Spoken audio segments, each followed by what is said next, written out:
No refuge for the Holy Imam even in the Holy Kaaba. News had reached Damascus that Imam Hussain had left Medina for Mecca. Yazid became so worried that he decided to send Amr son of Saud son of Al-As as delegate of the Caliph to the Hajj pilgrims, and that among his duties was to kill Imam Hussain wherever they found him and whatever the costs. Yazid hired 30 men to guide themselves as pilgrims Hajjis with daggers hidden in their pilgrim garbs to murder the Holy Imam even while performing the pilgrimage rites, be he even in the very precincts of the great sanctuary of the Holy Kaaba.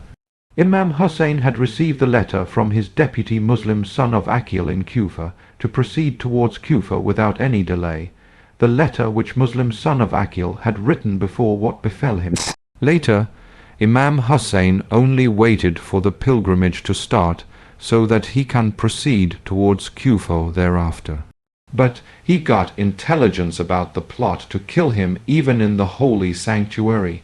Imam Hussein's sermon at Mina, O people, take lesson from the counsel God gave to his friends when he rebuked the rabbis by saying, "Why do not the rabbis and the doctors of law, scholars, forbid them from their habit of uttering sinful words and eating things forbidden? Evil indeed are their works." 563. And God says, "Curses were pronounced on those among the children of Israel who rejected faith, by the tongue of David and of Jesus the son of Mary, because they disobeyed and persisted in excesses, nor did they usually forbid one another the iniquities which they committed.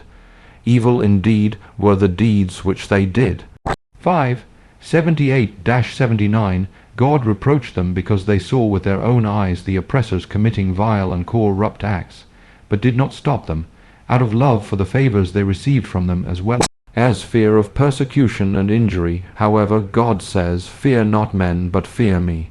544. And he says, "The believing men and women are friends and protectors to each other. They enjoin the good and forbid the evil. They perform the prayer and pay the alms and obey God and his messenger. Upon them God shall have mercy. God is almighty, all-wise." 971. God mentions the duty of enjoining the good and forbidding the evil al-amr by al-araf wa al-nahi and al-munkar before all other duties, because he knows that if it is performed and established in the society, all other duties, the easy and the difficult, will also become established. The reason for this is that al-amr by al-araf wa al-nahi and al-munkar means summoning people to Islam, as well as resistance against injustice, opposing and struggling against oppressors, and endeavoring to ensure that public wealth and income derived from war are distributed in accordance with the just laws of Islam, and that taxes are collected, levied, and expended in due and proper form. O scholars, who are celebrated and enjoy good repute on account of your learning, you have achieved a good name in society because of your good will. It is on account of God that men venerate you and stand in awe of you, so that even powerful fear you and the weak honor you, and those who are not subject to you, and over whom you hold no authority, grant you favors they deny themselves. When the people do not receive their due, they seek your intercession, and you walk in the street with the majesty of kings and princes. Have you not earned all this respect and prestige because of the people's hopes that you will implement God's laws, even though in most instances you have failed to do so? You have taken lightly your duties as leaders. You have neglected the rights of the oppressed and the lowly, but have assiduously pursued what you regard as your personal rights. You have not spent your money or risked your life for the sake of the one who gave you life, nor have you fought against any group or tribe for the sake of God. Nevertheless, you desire and regard it as your due that he should grant you paradise, the company of the Prophet, and security from chastisement in the hereafter. You have such expectations of God, I fear that the full weight of his wrath descend upon you, for although it is by his might and glory that you have achieved high rank, you show no respect to those who truly know God, while you yourselves enjoy respect among God's creatures on his account.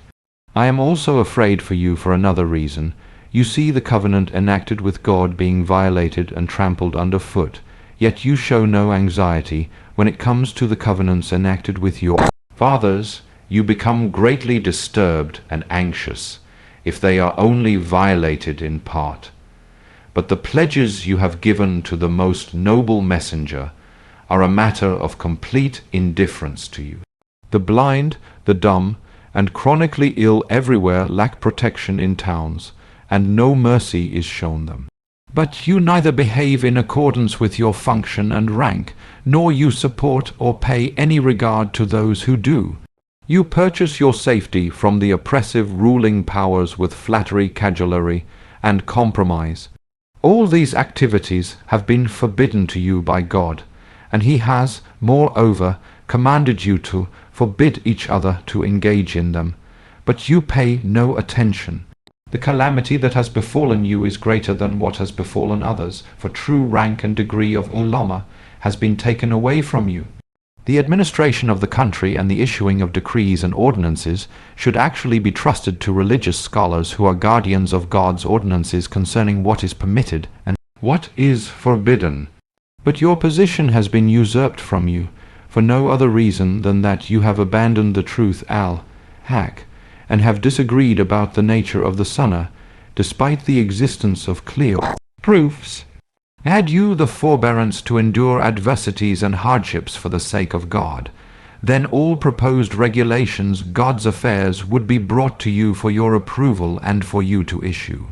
Authority would lie in your hands, but you allowed the oppressors to take away your functions and God's affairs, i.e., government, to fall into their hands, so that they administer them by resorting to ambiguities and make arbitrariness and the satisfaction of lust their consistent practice.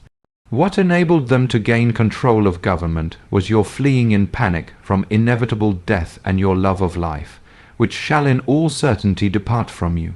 As a consequence of that mentality, you have delivered the powerless masses into the clutches of the oppressors. While some cringe like slaves under the yoke of oppressors, and others have been reduced to destitution in regard to their livelihood, the rulers run the affairs of the government in accordance with their whims, earning ignominy and disgrace for themselves with their licentiousness, following evil counselors, and showing impudence toward God. One of their appointed spokesmen mounts the pulpit minbar in each city. The country is defenseless before them, and their hands grab freely whatever they want of it. The people are their slaves and are powerless to defend themselves. One of the governors is a dictator by nature, malevolent and rancorous. Another represses to recognize either God or the day of resurrection. It is not strange, how can one think it strange, that society is in the clutches of a cunning oppressor whose tax collectors are oppressors, and whose governors feel no compassion or mercy towards the believers under rule. It is God who will judge concerning what is dispute among us, and deliver a decisive verdict concerning all that occurs among us. O God! You know that everything we did was not prompted by rivalry for political power, nor for a search for wealth and abundance. Rather, it was done to demonstrate to men the shining principles and values of your religion, to reform the affairs of your land, to protect and secure the indisputable rights of your oppressed servants, and to act in accordance with the duties. You have established the norms, laws, and ordinances which you have decreed. So, O scholars of religion, you are to help us reach this goal, win back our rights from those powers who have considered it acceptable to wrong you, and who have attempted to put out the light kindled by your prophet. God suffices us. Upon Him do we rely. To Him do we return, and to Him shall we return. Imam Hussain saves the sanctity of the great sanctuary, the Holy Kaaba, a sanctuary, the holiest of the holy places of Islam, a sanctuary wherein no creature animate or inanimate could be disturbed, wherein even a confirmed convict could not be killed, nor even a plant be plucked out. If the sanctity of the holiest shrine of Islam be violated by the shedding of the blood of the Holy Imam, which was the very blood of the Holy Prophet himself, no security tie for anyone else would be left thereafter. The Holy Kaaba would cease to be a sanctuary. The next day was the day of the pilgrimage, and Imam Hussain, in the interest of the sanctity of the place, could remain there no more. The Holy Imam decided to leave the place with his whole caravan, performing the briefer pilgrimage Umrah instead of the full pilgrimage Hajj, which could be done only the next day, when every Muslim rushes to the place and covets to be there. Imam Hussain left Makkah on the 8th of Dhul Hijjah, 60 of Hijrah, proceeded towards Kufa.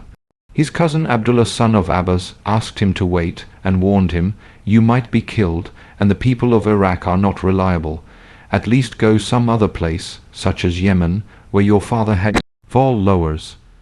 The Imam replied, "O my cousin, I know that you are sincere, but I have decided on this journey." Son of Abbas said, "Then do not take your children and your family. I am afraid if you take them, they may see you die." Imam Hussain replied, "By God, they are not going to leave me. If they leave me, they are going to be victims of someone who would not have mercy on them." He wanted the family to be united, and whatever happens would happen to them together, and if he leaves them, they would not be under anyone's protection. Although he knew beforehand the ultimate destiny he was to face, but he believed that the true victory of God's message would be realized through his martyrdom, since there was no one else to stand up for the oppression. He knew that the nation would not wake up except by such a great shock. Therefore, let this shock be his martyrdom, along with his family who went all the way with him. Important stops on Imam journey and complete route Islamic occasions. Calm presence the Karbala ~24 al-Sifa. Here, a man was on his way to Makkah for the Hajj pilgrimage. The man came closer and asked someone, "Whose caravan is this?" And he was informed that it was the camp of Imam Hussain. To himself, he thought that he should pay his greeting of peace to the grandson of Messenger of God. The Imam asked him, "Who are you?" He replied, "I am Al-Farazdak, son of Ghalib." The Imam greeted the famous poet kindly. Then after some time he asked him, "What do you know about the attitude of the people?" Al-Farazdak answered, "Their hearts are with you, but their swords are with the Umayyads, and the destination comes from heaven." Imam said, "You spoke the truth, and everything is up to God. He does what he wishes, and we ask help only from him." Imam P.B also learned that every road leading into Kufa was blocked and guarded by enemy troops. Al-Hajjir, here the Imam set camp. He wrote a letter to Muslim son of Aqil and gave it to Kay's son of Mashar al-Saydawi to take to Kufa. In it he wrote, "O people of Kufa, I have received the letter of Muslim son of Aqil stating that you have gathered to help us and ask for our rights. I ask Almighty God to reward you for this action. For this reason, I left Makkah on Thursday the 8th of Dhul al-Hijjah. When my messenger arrives, be united until I reach Kufa in a few days." Meanwhile, for some time, Imam stayed at the water of Abdullah ibn Muti, who tried to convince the Imam not to go to Iraq, but the Imam refused. When Kay's son of Mashar al-Saydawi reached al-Qadisiyah, Ubayd Allah son of Ziyad's army captured him. When they tried to search him, he tore the letter apart. He was brought to the governor's castle in Kufa, and Ubayd Allah son of Ziyad asked him, "Why did you tear the letter?" Kays replied, "So you will not know what was in it." Ubayd Allah son of Ziyad said, "You have to tell me what was in it." Kays refused. Then Ibn Ziyad said, "You have to go on the pulpit and curse Hussain, his brother, and his father. Otherwise, I am going to cut you into pieces." Kays went on the pulpit and blessed Amir al-Mu'minin Imam Ali, Imam Hassan, and Imam Hussain, and cursed Ubayd Allah son of Ziyad and his father and the Umayyads. Then he said, "O people, I am the messenger of Hussain to you." He told them where he left the Imam and said, "Go help him." Ubayd Allah son of Ziyad had ordered for him to be thrown from the top of the castle. He fell and died. Zurud and a large number of the people, thinking that if Imam Hussain, the grandson of the Apostle of God, stands against Yazid, the Muslim world as a whole would support the Holy Imam, and those who support Imam Hussain's cause will certainly get the share of the booty, accompanied him. At every step, Imam Hussain warned them, saying their imagination was totally wrong and will never be realized. However, the crowd accompanied Imam Hussain until when the news of the fate of Imam Hussain's deputy, Muslim son of Aqil, reached him. At this stop, the news of the martyrdom of Hani son of Ulwa and Muslim son of Aqil reached the Imam. The Imam was deeply upset and many times said, "God bless them." He and other people cried with the sad news, the ladies wailed, and the whole camp was in mourning.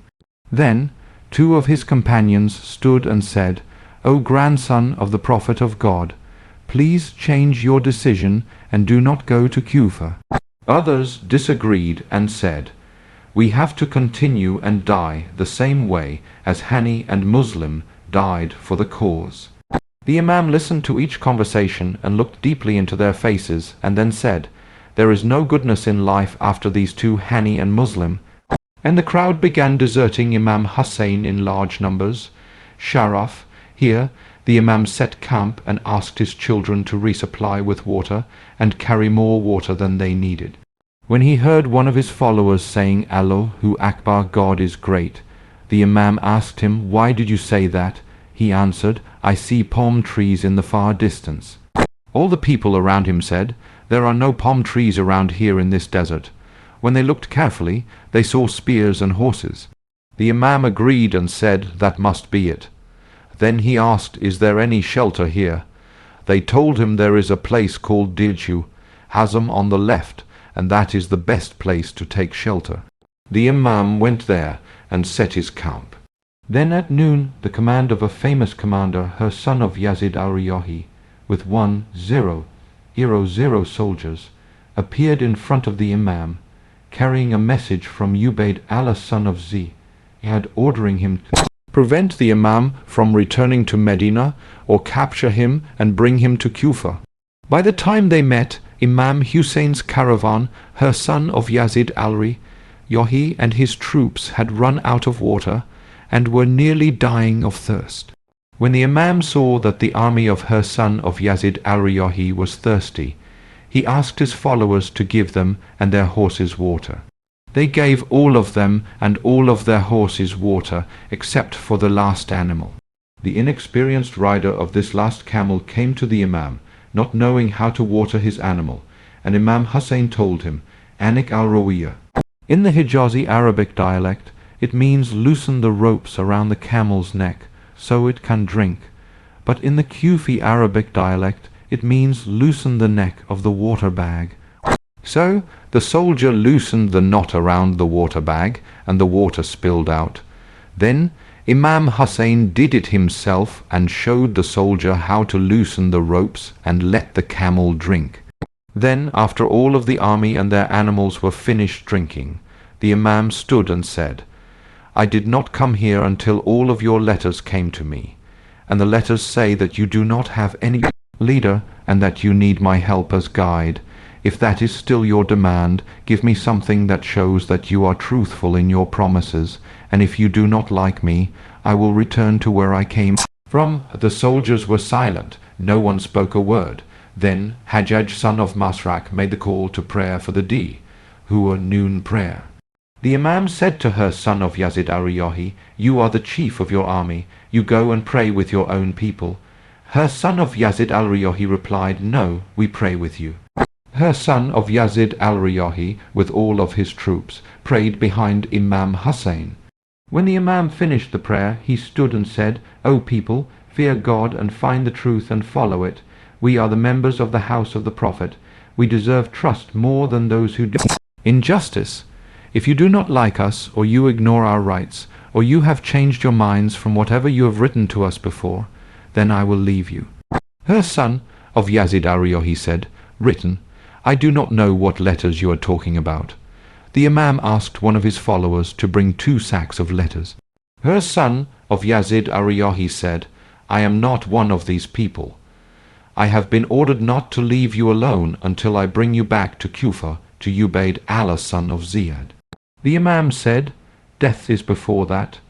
He turned and told his followers to get ready to ride their horse ease, but her son of Yazid al-Riyahi stopped them from going.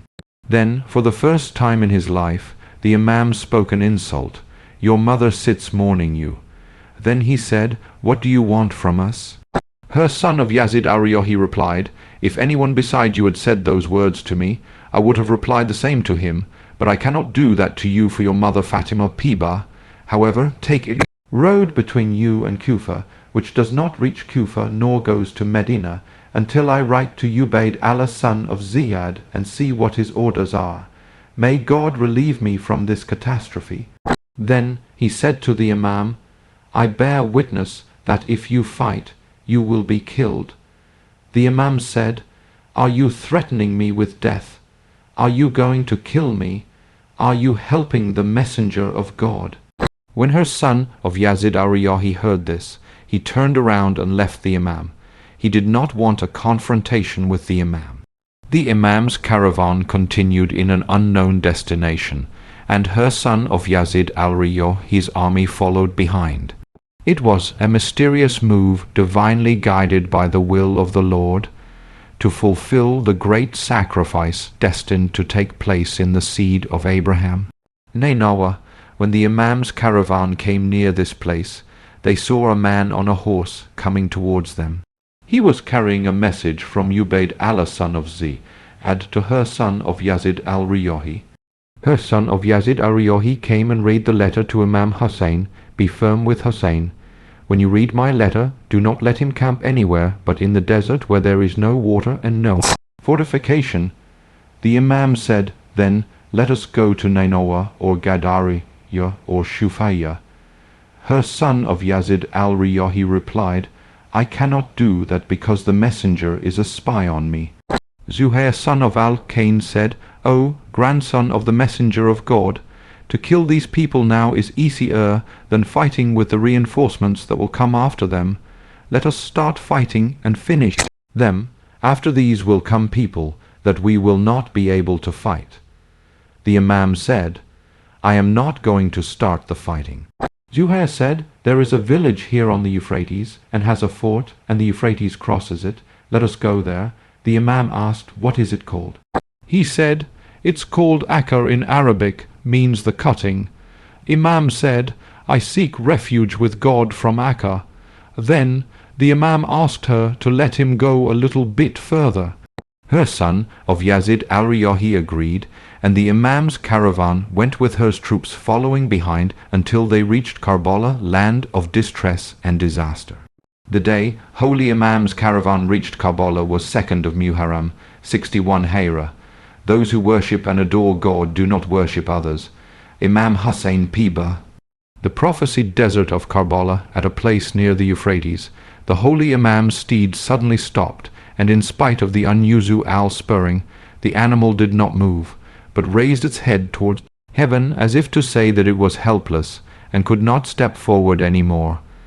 Imam Hussain changed six horses one after another, but none of the animals moved from the spot.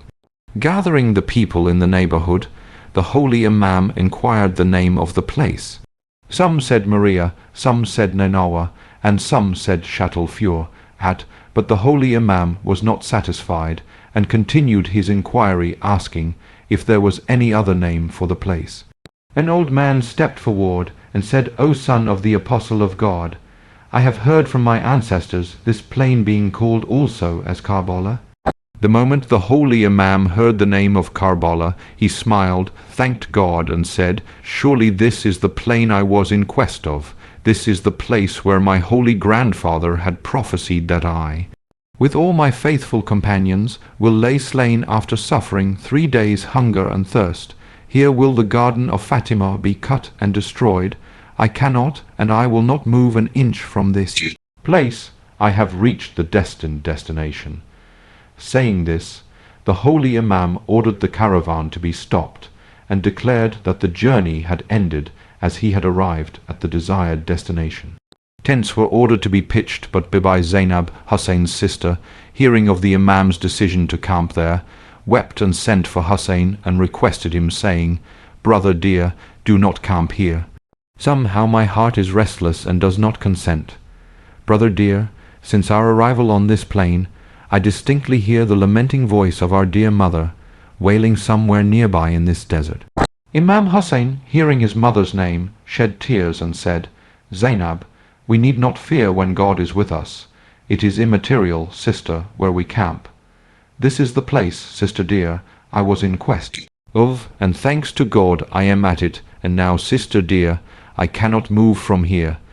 Imam Hussain set up camp by the banks of the river Euphrates, known as the Al-Qama. Imam Hussain P.B. purchases the site for the graves. The Holy Imam gathered the people of the surrounding places, the owners of the plain of Karbala, and purchasing the land from them, gifted the same to the people of Banu Asad. Addressing the males among them, he said, "On the 10th day, Ashura of this month, Muharram, you shall see us lying here slain, our bodies lying on the plain with our heads severed and taken away. I request you to kindly bury us, and when our devotees come to visit our graves, hold them in honor as your guests, and point out to them the places of our burial." He then addressed the ladies, "O virtuous ladies, if your husbands, fearing the wrath of Yazid, do not bury us, you kindly encourage them to do it, or do it yourselves." The Holy Imam then turned to the young children in the gathering and addressing them said, "O innocent ones, if your parents, out of fear of the wrath of the ruler, do not bury us, you may, by way of playing, bring some mud in your laps and throw it upon our bodies and hide them." The appeal was so touching that the whole gathering wept.